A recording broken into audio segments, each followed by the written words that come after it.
Darci's Corner.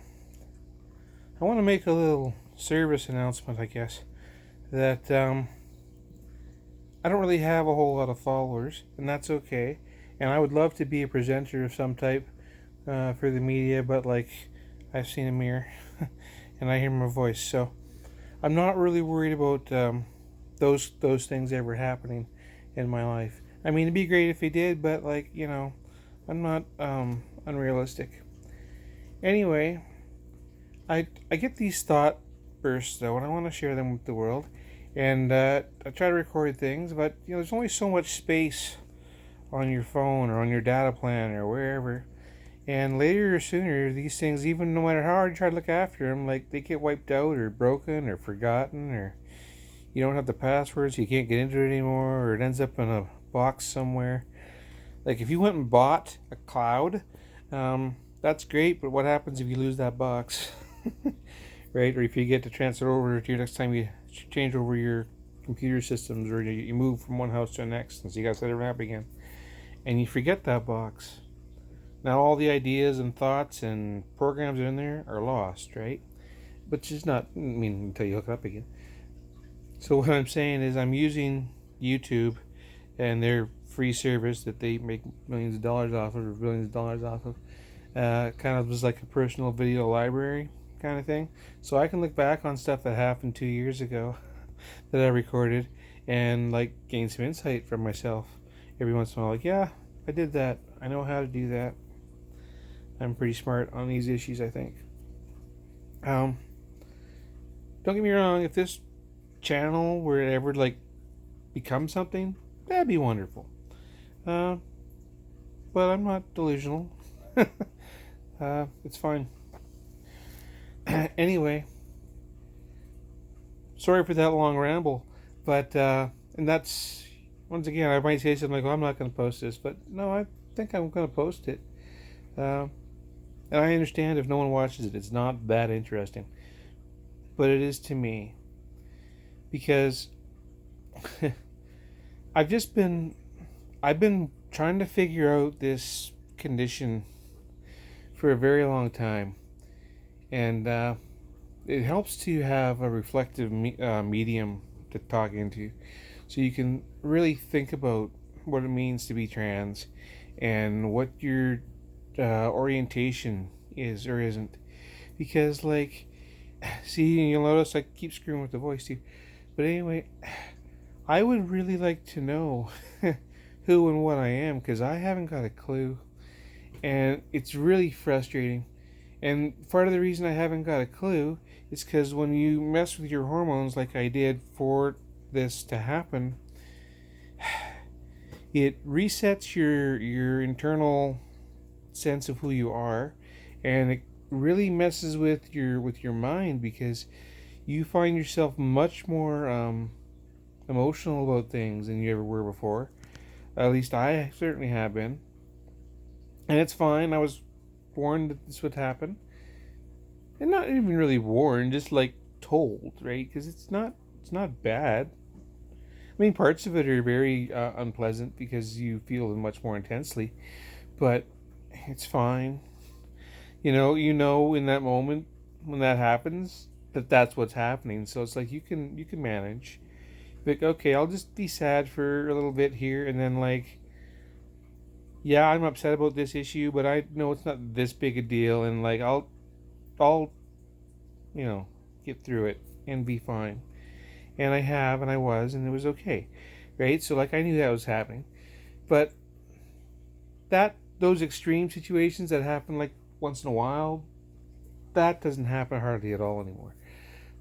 But I still get introspection, like I'm looking back and I'm really curious, because my sex drive has gone away. Not that any of you wanted to know that. And by the way, if you happen to be a friend or a relative, and you click on my things and you want to click away because maybe you don't want to know, click away. I'm not putting anything in your faces, but sometimes feelings come out. And that's what I've been thinking about this last little bit, because I'll go onto online forums sometimes, and I'm just trying to find connection with people who understand what this is like, and I don't know how to express it. And so I'm in the one forum, and I'm talking about how if I were to pick a boyfriend, it would be a trans man who still has their original equipment downstairs. And the reason I would pick that person is because we would be polar opposites, and we would. There's just certain things that people who are going through this experience understand, that people who have never been through this experience, even a little bit, can never understand. And it's just nice to have that connection. But there really is a lot more to life than like your anatomy, because if I meet this particular person and they have that connection, and they're, say, a right wing Trump supporter, God bless them, but there's no way I'd ever date them or want to be involved with them beyond a cursory, just we will be polite and civil with one another. But I would not want to be with that type of person, um, even though I'm sure there are many who are lovely. I'm just saying that that's not what I want. So there has to be a connection between me and a person for me to have feelings for them or desire intimacy with them. But I have found over the years, I have constantly had crushes or felt desires towards many of the male people in my life, and I never once told any of them. And like, I could go through a list, which I'm not going to do. I'm not trying to embarrass people, and I'm not hitting on these people at the moment or saying, boy, I sure wish that person would give me a call and we could go be together. No, that's not what I'm saying. What I'm saying is that because I was around these people for a long period of time, often, and I developed an affection for them as a human being, right? I wasn't ever looking at them as a sexual partner, but sometimes I would, feel an attraction towards them, and I would wonder if they felt it too. But I would never ask, because I wasn't trying, that wasn't the goal. Okay, I wasn't trying to be intimate with these people. I was just, but I had those feelings. I was just, I guess, scared maybe, but also like trying to be a responsible adult, because generally speaking, I was married and they were married or whatever. So it's like, I'll just like not express that. But I'm thinking it, and I don't know why. Because, like, I didn't understand what my orientation really was, and I didn't understand what my gender really was. So if you don't understand what those things are about yourself as an adult, it's very difficult to understand why you find that attractive and that not. Or like, I don't like gay adult entertainment. Okay, that does not appeal to me really very much. And yet, like, sometimes I'm a little bit that way. And it's like, I don't know why. But that was before, right? Because now I've been on these blockers and whatever for a long time. And so now that's gone away. So now that that's all gone away, that's fine, except that I don't know what the heck I like or don't like,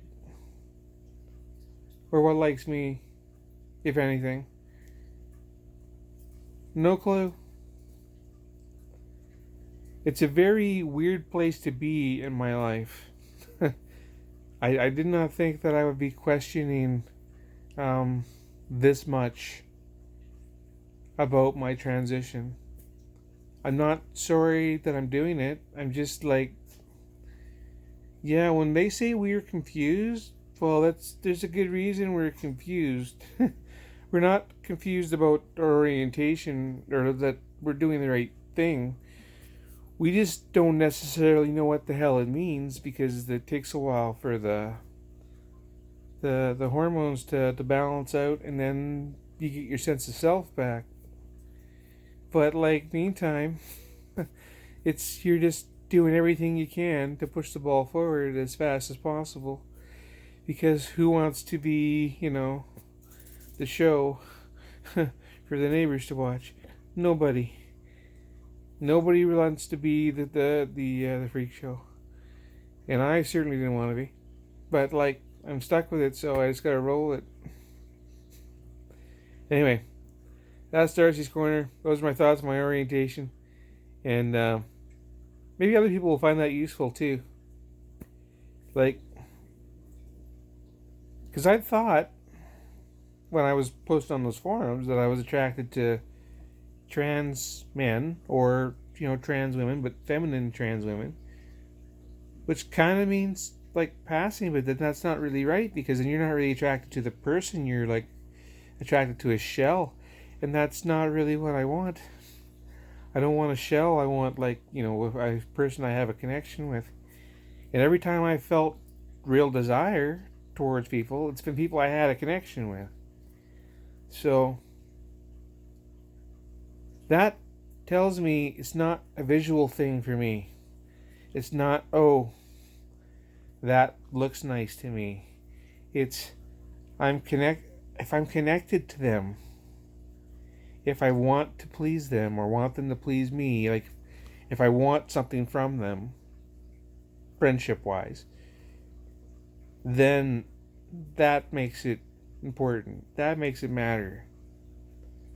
So it's an emotional connection that I have to have. Well, those are hard to get. I've noticed that. Anyway, it's fine. It's just an interesting revelation I've had. Figuring this out is a big journey. Okay, I rambled enough. Darcy's Corner out.